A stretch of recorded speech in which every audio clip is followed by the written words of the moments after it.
Good morning my dear student. जैसा कि हम लोगों ने ऑप्टिकल आइसोमेरिज्म के बारे में थोड़ा सा पढ़ा था बेटा, उसमें डिफिनेशन ऑप्टिकल आइसोमेरिज्म की पढ़ी थी, किसे क्या क्या कंडीशंस होती हैं, किन ऑर्गेनिक कंपाउंड में ऑप्टिकल आइसोमेरिज्म हो सकती है, उसके लिए कंडीशन बताई थी बेटा कि सबसे पहले पीपीएल को अगर कोई ऑर्गेनिक कंपाउंड क्या कर दे रहा बेटा, रोटेट कर दे रहा क्लॉकवाइज और एंटी क्लॉकवाइज, तो समझ जाओ उसके अंदर क्या है बेटा, बोलो ऑप्टिकल आइसोमेरिज्म होगी। ठीक है, तो ये तो एक्सपेरिमेंटल था। अगर आपको थियोरेटिकल निकालना हो तो उसके लिए आप क्या करोगे, बोलो बेटा।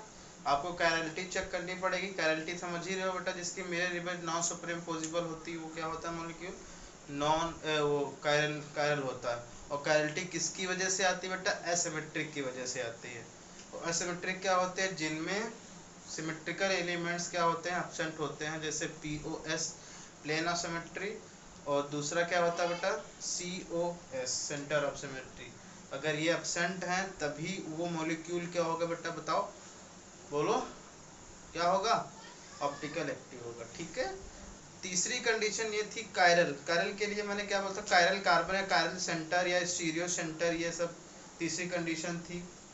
ठीक है बेटा, तो आपको ये बताना था, ये मतलब सोचना था कि कायरल कार्बन होता है क्या। उसके लिए मैंने तुमको बताया था कि कायरल कार्बन वो कार्बन होता है जिसपे sp3 हाइब्रिडाइजेशन होता है। ठीक है, बोलो sp3 क्या होता है, हाइब्रिडाइजेशन होता है। और चारों कार्बन की वैलेंसी जो होती हैं वो क्या होती हैं, डिफरेंट डिफरेंट ग्रुप से क्या होती हैं, कंप्लीट होती हैं, वो होता है कायरल कार्बन।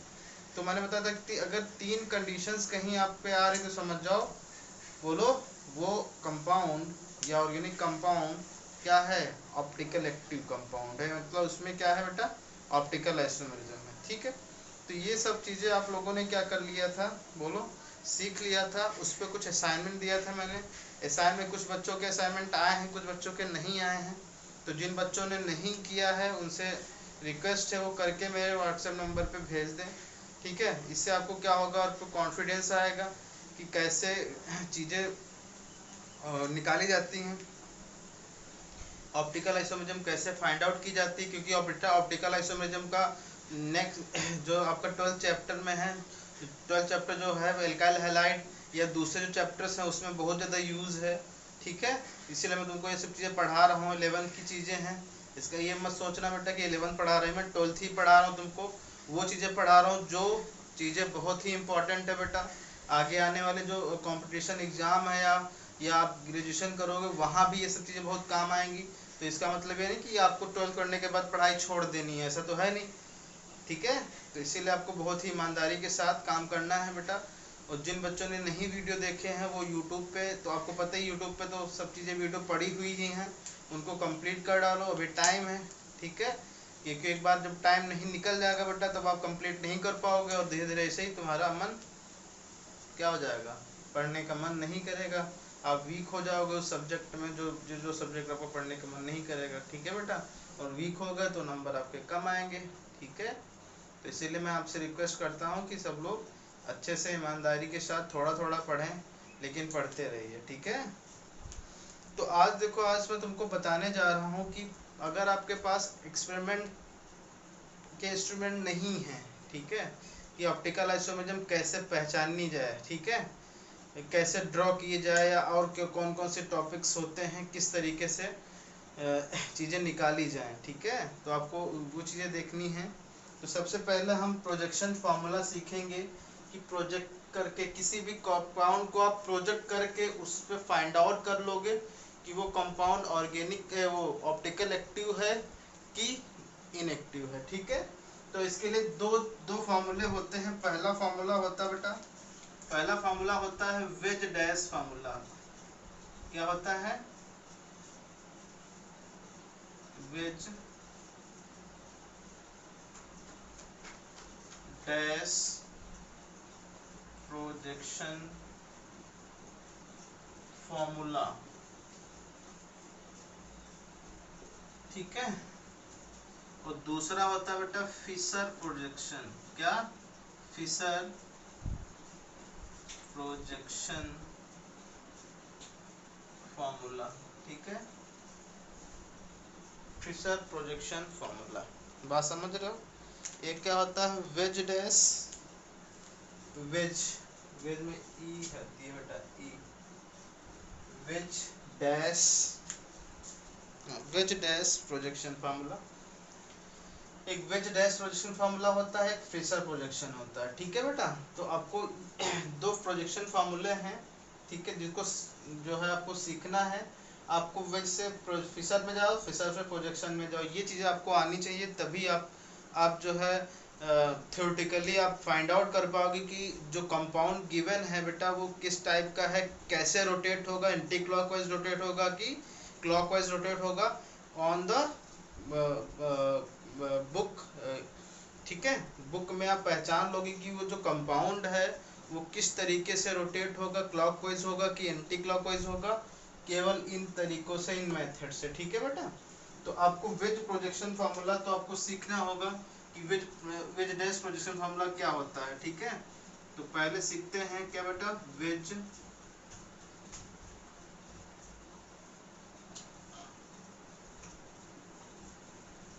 डैश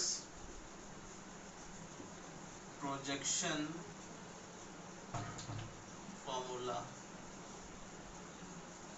देखो बेटा, वेज डैश प्रोजेक्शन फार्मूला आपको मैंने तुमको बता चुका हूँ, जो रियल 3 डायमेंशनल स्ट्रक्चर होता है कार्बन का। अब आपको पता है बेटा कि अगर किसी भी कार्बन में कायरल सेंटर है तो वो कार्बन क्या होगा बेटा, sp3 हाइब्रिडाइज होगा। और sp3 हाइब्रिडाइज में क्या होता है बताओ, sp3 हाइब्रिडाइज कार्बन में जो जो शेप होता है मॉलिक्यूल का वो कैसा होता है, टेट्राहेड्रल होता है। अब टेट्राहेड्रल के लिए मैंने तुमको बता रखा था बेटा, क्या बता रखा था, टेट्राहेड्रल के लिए कैसा होता है शेप, कुछ इस तरीके का शेप होता है टेट्राहेड्रल के लिए, ये ठीक है, कुछ इस तरीके का होता है शेप, टेट्राहेड्रल शेप।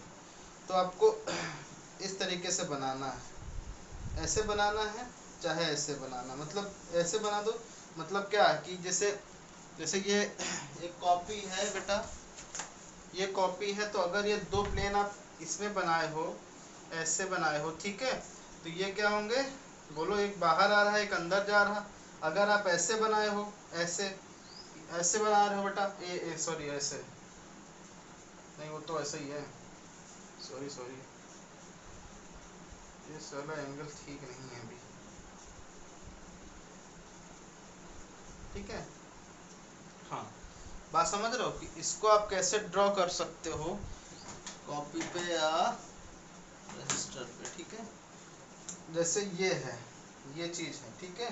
तो ये वाला जो दो प्लेन है बेटा, वो आप कैसे ड्रॉ करोगे, ऐसे।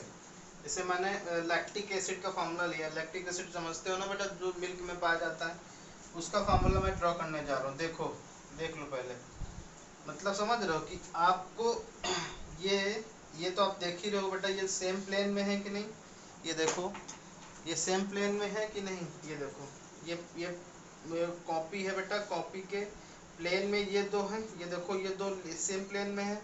और ये वाला जो कार्बन है, ये वाला जो मतलब ग्रुप लगा है वो प्लेन से बाहर आ रहा, और ये वाला प्लेन के अंदर जा रहा। तो आपको किस तरीके से ड्रॉ करनी है वेज फार्मूला में ये बताया था, और ये वेज डैश फार्मूले में ये बताया कि जो प्लेन से बाहर आ रहा उसको वेज से बताओगे, और जो प्लेन के अंदर जा रहा उसको डैश से बताओगे, इसीलिए इसको बोला गया क्या, वेज डैश फार्मूला, ठीक है बेटा।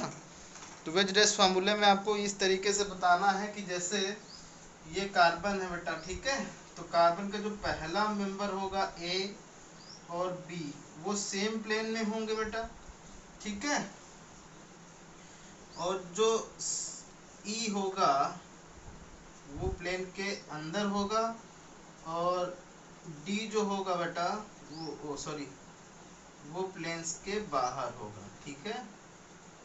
बात समझ रहे हो, ये क्या होगा बेटा, डी वो प्लेन के बाहर होगा। तो ये फार्मूला, अब आपको पता है कि अगर कोई मॉलिक्यूल क्या होता है बेटा, टेट्राहेड्रल शेप होता है, तो उनके दोनों का मतलब ग्रुप्स के बीच एंगल कितना होता है, 1 डिग्री 109 डिग्री 28 मिनट। ये मेथेन में होता है तो हो सकता है कि कुछ कम हो, बट ये जो एंगल रहेगा वो 109 या 107 या 108 ही रहता है, ठीक है, 100 के अबव ही रहेगा। बात समझ रहे हो बेटा? तो ये जितना होगा इन दिन में सब में वही एंगल रहेगा, मतलब ये भी जो रहेगा वो कितना रहेगा 109 डिग्री 28 मिनट, ये भी जो रहेगा वो कितना होगा 109 डिग्री 28 मिनट, और ये भी जो रहेगा वो कितना रहेगा बेटा 109 डिग्री 28 मिनट। ठीक है, तो जैसा कि मैं तुमको लकड़ी की सहायता से बताया था कि कैसा इसका 3D शेप है, कैसा 3D स्ट्रक्चर इसका है, तो तुम लोग को समझ में आ गया होगा मेरे हिसाब से। ये देखो, ठीक है, इस तरीके का, ठीक है, चाहे जैसे रख लो इसको, ये सब सेम आपको वैसा ही दिखेगा। ठीक है, एक बार तुम बना के देख लो कॉपी पे। जैसे देखो, जैसे मान लो कि ये दो हैं, ये देखो ए है और ये क्या बेटा ये बी है, ये ए वाला जो लकड़ी है वो ए वाली लकड़ी है, ए वाली बॉन्ड है, और ये क्या बेटा बी वाली दिख रही है, और ये जो लाइन गई है बोर्ड के अंदर चली गई है और ये बोर्ड के बाहर आ गई है। बात समझ रहे हो सब लोग अच्छे से? कोई डाउट हो तो पूछना, ठीक है बेटा? तुमको मैंने बहुत अच्छे से बताया है। बताओ, केमिकल बॉन्डिंग है 11 में चैप्टर में, तुमको बहुत अच्छे तरीके से बता दिया कैसे एंगल निकाला जाता है, कैसे शेप डिटरमाइन होता है। ठीक है, तो वेज फार्मूला, वेज डैश फार्मूले में क्या होता है बेटा बोलो? वेज डैश फार्मूले में ये होता है कि जो प्लेन के बाहर आ रहा है उसको वेज से, और जो प्लेन के अंदर जाए उसको डैश से रिप्रेजेंट करते। तो ये क्या होगा बेटा वेज डैश फॉर्मूला। ठीक है, बात समझ रहा हूँ, वेज डैश फॉर्मूला। ठीक है,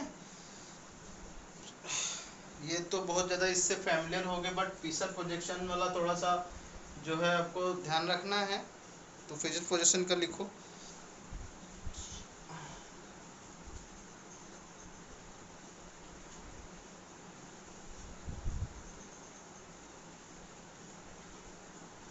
हेडिंग ही डाल लेते हैं, हेडिंग लिखो, how to convert wedge dash formula into Fischer projection formula. तो इसको कैसे लिखोगे? How to convert, how to convert converted wedge dash formula into Fischer projection.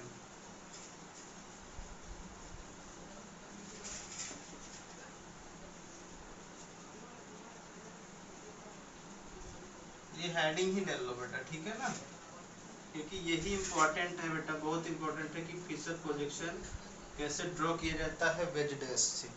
ठीक है, चलो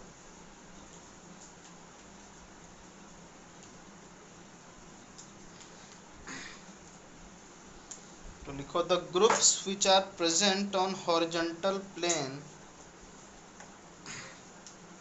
इसकी डिफिनेशन क्या होगी बेटा? The groups which are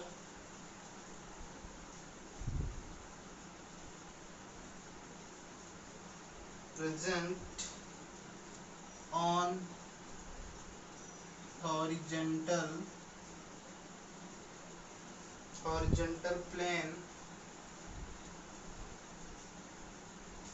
horizontal plane, they must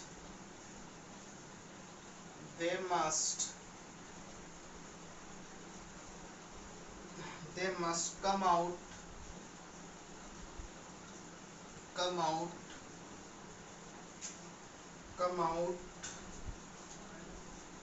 towards the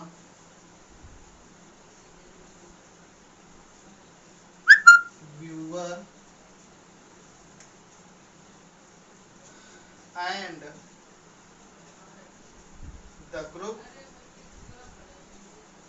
the groups which are present on vertical line। बेटा क्या? vertical line,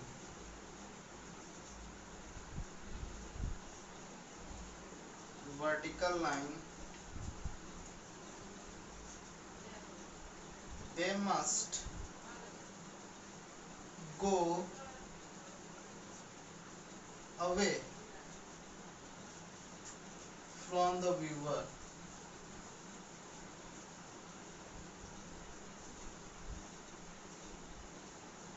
back side the board, जैसे व्यूअर बैक साइड द,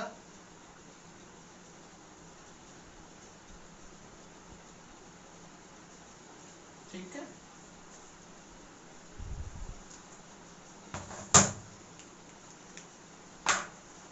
बेटा देखो इसकी डिफिनेशन आप लोग को समझ में आई कि नहीं आई, ये देखो पहले मतलब क्या बताया जा रहा है कि the groups which present on horizontal line, horizontal plane, they must come out towards the viewer, and the groups which are present on vertical line they must go away from the viewer। देखो पहले इसको पहले लिख समझ लो क्या है ये, किस तरीके का है। देखो जैसे तुमको मैंने बताया था, जैसे जैसे मैंने तुमको एक स्ट्रक्चर ड्रॉ करके लैक्टिक एसिड का दिखाया था बेटा, वो क्या था देखो किस तरीके का था। जैसे यहाँ पे COOH था, यहाँ कार्बन था, और यहाँ पे मान लो ये CH3 है बेटा, और ये H है, और ये क्या है बेटा, ये OH। ठीक है, बात समझ रहे हो। इसको ये वेज रेस फार्मूला है बेटा, इसको आपको फिशर प्रोजेक्शन में बदलना है। तो आप कैसे बदलोगे पहले समझ लो। इसका स्ट्रक्चर तो आप देख ही रहे होगे। देखो देखो बेटा इसका स्ट्रक्चर कुछ ऐसे होगा, टेट्राहेड्रल ही होगा। ठीक है, उसको बना लेते हैं पहले तो ऐसे देखो। ठीक है, तो ये प्रोजेक्शन फार्मूला कुछ ऐसे है बेटा। ये दो लाइन है, ये ऊपर COOH की लाइन है, बॉन्ड है। ये क्या है बेटा, CH3 है, ये OH है, और ये क्या है, H है। ठीक है, कुछ इस तरीके का है। ये क्या है, OH है, ये क्या है, H है, और ये क्या है बोलो, ये तुम्हारी CH3 है, ये COOH है। तो पहले देखो the group which are present on horizontal plane, मतलब जो हॉरिजॉन्टल प्लेन में प्रेजेंट है। हॉरिजॉन्टल प्लेन कौन सा है बताओ, ये वाला प्लेन है बेटा हॉरिजॉन्टल प्लेन, ये है ये वाला, ये वाला। ठीक है, हॉरिजॉन्टल प्लेन में जो प्रेजेंट है, ये हॉरिजॉन्टल प्लेन है कि नहीं, ये देखो ये प्लेन हॉरिजॉन्टल ही तो है बेटा। Horizontal plane they must come out towards the viewer, मतलब ये क्या होना चाहिए, जो जिस तरफ व्यूअर है उसकी तरफ आते हुए प्रतीत होने चाहिए। ये देखो इस तरीके से, जैसे मान लो कि आप इस मॉलिक्यूल को यहाँ से देख रहे हैं, जैसे ये है मॉलिक्यूल, आप यहाँ पे बैठे हैं बेटा, आप इसको यहाँ से देख रहे हैं। ठीक है, तो आप यहाँ से देखोगे तो तुमको कैसे प्रतीत होगा। आप मान लो यहाँ खड़े हो बेटा, तो ये जो दो हैं वो किस तरीके दिखेंगे, आपके आते हुए आपकी तरफ होंगे, और जो वर्टिकल लाइन है वो किस तरफ दिखेंगे, पीछे जाते हुए दिखेंगे। तो वही बात है हो रही है कि जो हॉरिजॉन्टल प्लेन में ग्रुप्स हैं वो व्यूअर को आउटसाइड टुवर्ड द, क्या लिखा रहा, दे मस्ट कम आउट, वो व्यूअर की तरफ आते हुए प्रतीत होने चाहिए। और जो वर्टिकल लाइन में है वो किस तरफ प्रतीत होना चाहिए, बैक साइड द प्लेन। तो आपको देखो बेटा, जैसे ये OH था और ये H था ना, ये इस स्ट्रक्चर के अकॉर्डिंग ये जो स्ट्रक्चर बना।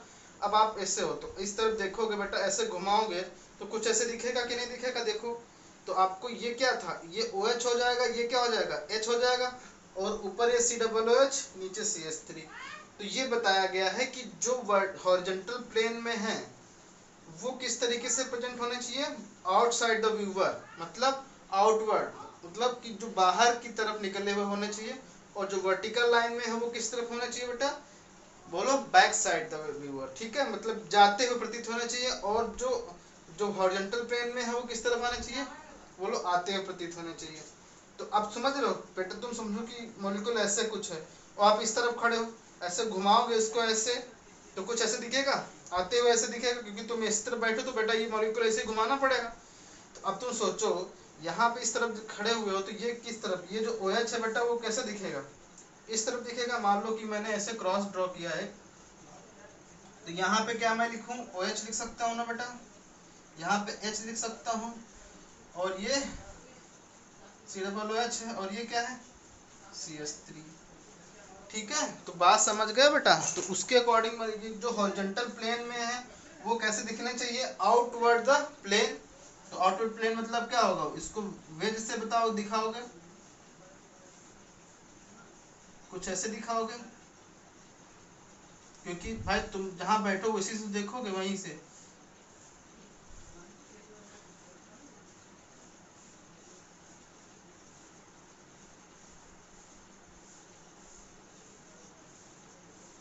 और जो बेटा वर्टिकल लाइन में है वो कैसे होनी चाहिए, बैक साइड। तो बैक को डैश से बताते हो ना बेटा, तो ये डैश वाला फॉर्मूला हो गया। तो मॉलिक्यूल आपको किस तरीके का दिखेगा बेटा, बताओ मुझे।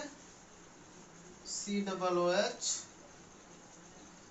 ये तो आपको कार्बन ही, कायरल कार्बन, ये H है और ये OH है और ये CH3, कुछ इस तरीके का दिखे बेटा, बोलो। तो ये लिखो, समझ में आगे होगा।